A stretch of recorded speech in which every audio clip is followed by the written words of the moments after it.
All right, this next video is from Morphologis, and it's not just about mining. It's about all of the features in 3.19, titled Best Features of Star Citizen 3.19. So let's check this out and see what Morph thinks. Star Citizen Alpha 3.19 is just around the corner, well, it may just be a 3.18.4 incremental patch, light on features disguised as a quarterly release for marketing. It still promises to deliver some small but very impactful additions and changes that together are sure to give a little bit more life to this patch cycle, at least until we get 3.20 sometime around CitizenCon. The new PTU patch has already given us a peek at the new version of Lorville, salvage contracts along with a significant addition to the gameplay loop that you won't want to miss. I'm blown away by this and mining changes being called small. A new Ghost Hollow PvP event, a complete rework of mining balance in addition to a new hand mineable called Janelite that you're really going to want to find for yourself, a new player experience tutorial mission, performance improvements, and a few more features that weren't even in the patch notes. That and more in this installment of the best features, or should we just say the features, of the next patch for Star Citizen. And if you like this video and you think I deserve it, please don't forget to hit that like, subscribe button, and the bell icon so you're alerted the next time I post a video. Like and a subscribe. If you're newer to Star Citizen, you might not know that Lorville on Hurston was actually the first city that Star Citizen ever made. And it's finally being brought up to snuff with the likes of New Babbage and Orison, which has set a standard for quality of Star Citizen cityscapes. The city is now far more sprawling and a great deal more vertical than in the past, featuring peripheral industrial sectors complete with massive furnaces hard at work manufacturing Hurston Dynamics weapons, with even taller and more impressive buildings. What about Levski? When you see this and you remember what Levski looked like, I feel like they need to completely redo Levski to come up to a standard of some of these things now. Like, Levski was cool, but man, now I expect Levski to be so much cooler.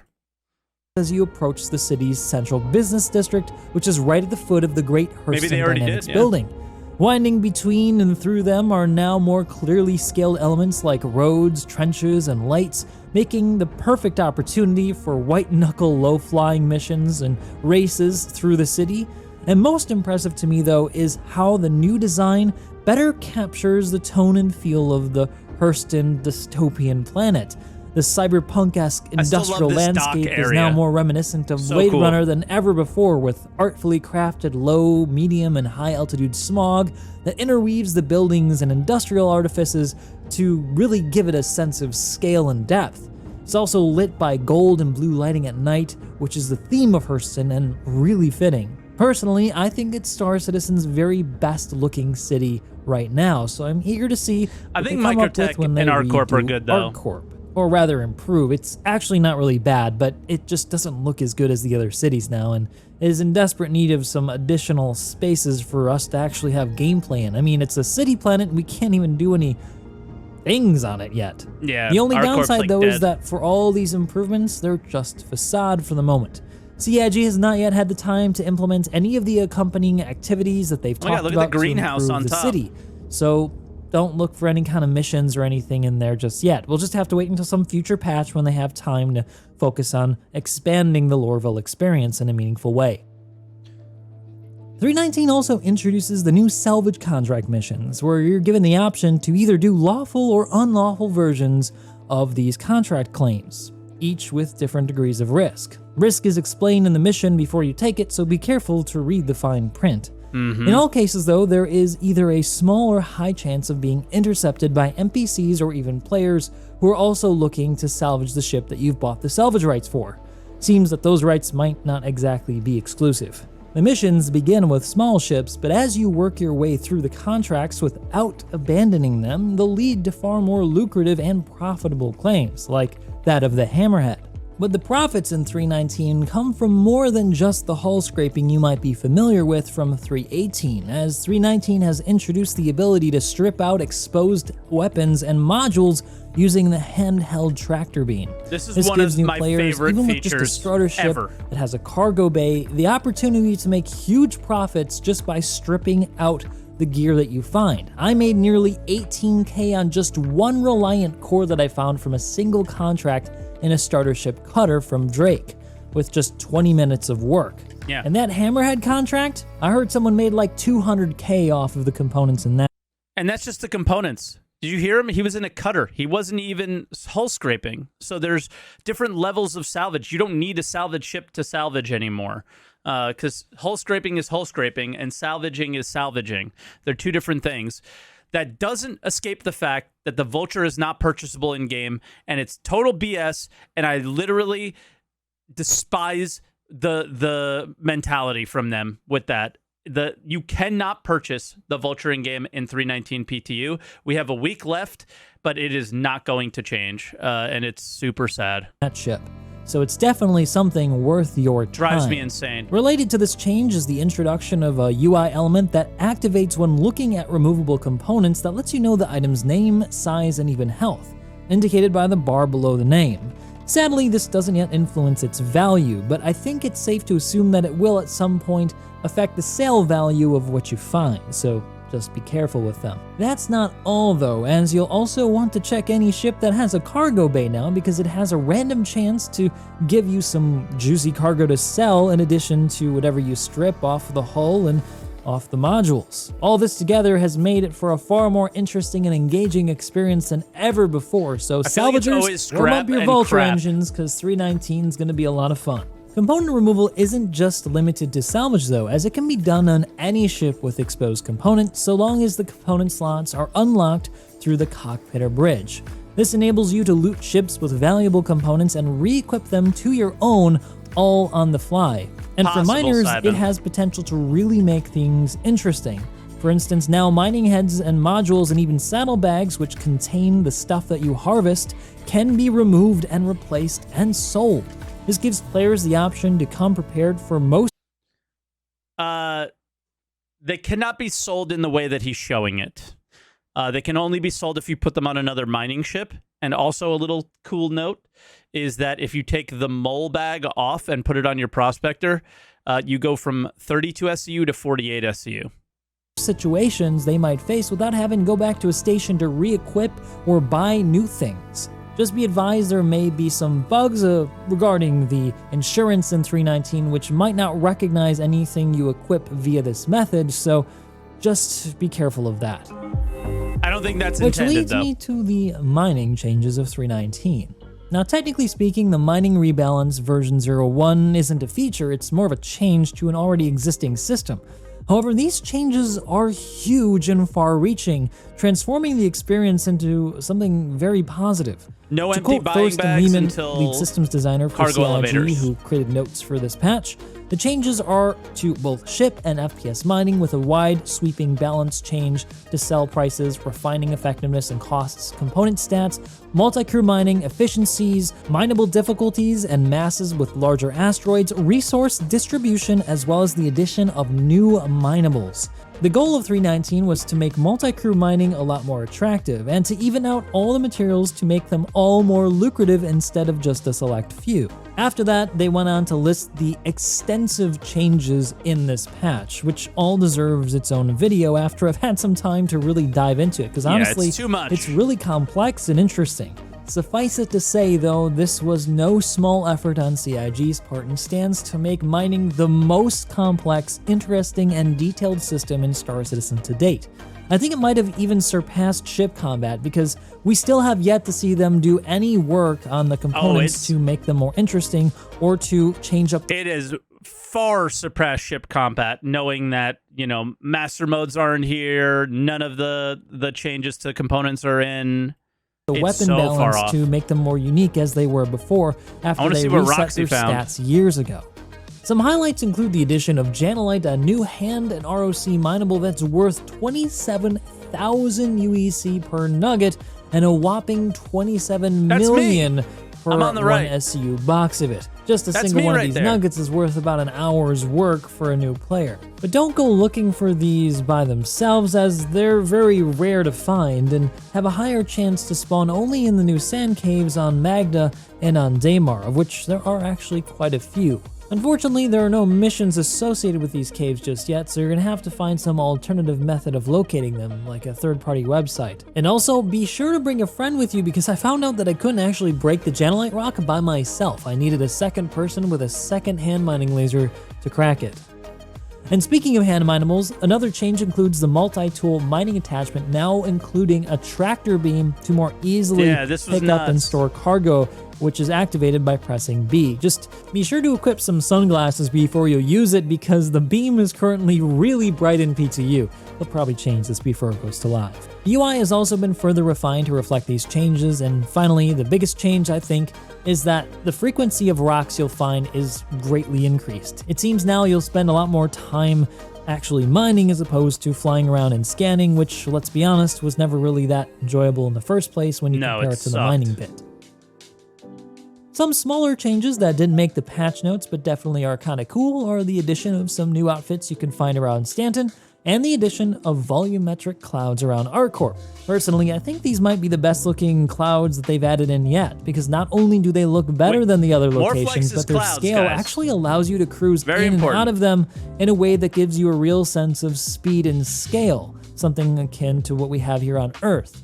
I can't wait to see what they have in store now for Vulkan integration with the clouds later this year, as well as the visual improvements they've been talking about to improve how fluffy they look. 3.19 also is introducing something called the new player experience, which includes an improved UI on the right hand of your screen that gives you tidbits of useful and relevant information to what you're doing, like keybinds and other things, and a tutorial that gives players a chance to learn about the basics of Star Citizen on their first play session. How it works is that after you've completed the customization of your character for the first time, you're asked whether... Just the readability of the tutorial UI is just so bad. Like, if you're not on a nice dark background, it is still super hard to read. Or not you would like to participate in a tutorial. Accepting it takes you through a 30-minute tutorial that begins on Area 18 in the Habs and ends up in space in a nearby orbital space station.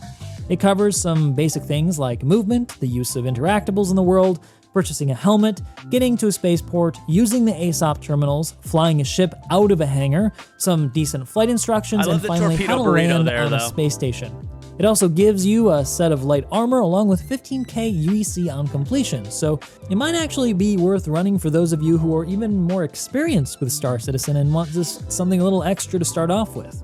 Personally, I think it's a great start, but still needs some details added and adjustments made. For example, it asks you to purchase a helmet, but never instructs you on how to actually put it on, and by the way, one doesn't come automatically equipped, basically leading to players entering space without a helmet on. Honestly, it's a recipe for disaster. Yeah. In my view, it should at least cover the basics of inventory, navigating the different apps in your mobiGlas, and maybe give players a tour of Area 18 before... It is a really good start, though, to the point where, like, Star Citizen YouTubers have gotten their most views on tutorial videos, and to be able to skip a lot of that, I think is better. I think it is a huge negative for Star Citizen that's where their most viewed content is, not look at these cool things I can do. Look at this cool thing I did. Look at this. Look at that. Other guides on more in-depth things. So being able to put that in game and over time improve it, this is the first implementation, needs to be a thing, and I'm glad they did it. I really don't have too many gripes outside of the helmet thing, other than the UI that is just so tiny, so hard to read, so weird. That's my only negative on it. I don't have any huge negatives. It's good. It needs to be in game. It needs to be improved, and that's it. leaving. Actually, that reminds me of a idea that somebody on Twitch had when I was streaming called HeroBrian024. He said that it'd be a good idea to maybe have some kind of wow factor included into the tutorial to really impress new players, and I think that's a great idea. What, it like could the be way the something game like looks EVAing wow over enough? a planet for the first time, Maybe. or maybe bringing players to a vista to see a great view of Area 18 or something. Whatever it is, though, I think it could be a great way to really leaving a sell planet new and a players hangar. on the idea of getting into Star Citizen. I think leaving a planet in a hangar is like a pretty wow factor for me, but yeah, maybe. It's not a bad It idea. also has some problems with the new player suit that they give you. It doesn't actually have a med pen or like a multi-tool or a sidearm, unlike what you usually get. So it's kind of a bit of a side grade instead of an upgrade. The light armor is nice, but as a new player, I think it'd be nice to come with all those basics, including a multi-tool, along with maybe even a backpack, so that new players are more equipped for the occasion. And you know, on that subject, it might even be good to teach the players what a med pen is and how to use it, because let's be honest, they're probably going to hurt themselves on some buggy thing at some point in their first play session. And being able to heal will save them a bit of time. In either case, though, it's a fantastic start, and I look forward to seeing them polish it and add different chapters for new players to learn about the game. Just be sure to leave some room for us YouTubers to make guides, okay? See what I mean? Kidding. You're kidding, but you're also not, because you know that's where most of the views come from, right? So that's the thing is you're kidding, but you're not, because it's been a cash cow for years. I've never made a new player's guide because it's so much work, but I've missed out on so many new subscribers, so many referrals, so much money, honestly, by not doing it. Kinda. Yeah, there Last you but go. not least is the addition of the new event at Ghost Hollow. If you don't know what Ghost Hollow is, it's basically a highly detailed, expansive crash site on Microtech featuring the wreck of a gigantic salvage ship called the Reclaimer. It's usually occupied by NPC pirates who guard treasure chests, which are hidden in the rusting hulk of the old Reclaimer. But in 3.19, it's going to introduce something else, a new dynamic event that involves... I wonder if I would like Ghost Hollow more if I wasn't so obsessed with mining. The creation of counterfeit UEC that's triggered by the deactivation of the local communications array satellite just in orbit. The event promises to be super lucrative with high risk because other players will likely also try to do the same thing and kill you for trying to take the UEC instead of them. I actually wish this was the way that Jumptown was triggered, because I think it makes more sense that they would start producing the contraband with the comm array down, but who knows? Yeah. What do I know? This is definitely an event I'm looking forward to actually trying. P2 has proven to be a little bit buggy over at Ghost Hollow. So overall then, when looking at all the features that CIG have discussed trying to get in this year, stuff like, jump points and server meshing, the patch is pretty light. But despite that, the features and changes are of high quality and certainly add some replayability to the patch. When you factor in that it's actually 3.18.3, how the fuck is this patch light? I have no idea. What do you think? I think it's Is huge. it enough in this patch to really give I'm a mining nerd. Idea to want to come back from your break? Or are you still waiting for more? Or perhaps you've never left and you love it. And whatever the salvage you feel, missions. I want to know down below in the comment section. And as always, if you like what I'm doing here and you want to see more, you know what to do. And I hope to see you guys in the next one. Yeah, I think I'm just excited that my gameplay is here. So for me, 3.19 is the 3.18 that we should have had with more stuff. And not just more stuff, like salvage missions, mining missions coming in the next patch. Like, it's just it's too good. And just saying salvage missions isn't enough. Like, having all three types is good. And yeah, I don't know. I think it's a big patch, but I can see how anybody who's more combat focused is like, hello, excuse me, what about me? Hello, so I can kind of see that. But for me, 3.19 is one of the best patches I've seen, and just because of it just making sense. Salvage missions just made sense for the most part. Mining missions made sense, right? Even the tutorial, for the most part, makes sense. So, love 3.19. Enjoyed the video. Thank you so much, Morph, as always. Get subscribed to Morph if you guys haven't yet. And, yeah, it was really fun. We found the Janelite together. Morph was the one who came across it, and I was in the cave with him, and I thought he was joking, but it was there, and we couldn't find a place to sell it, unfortunately. But it was cool.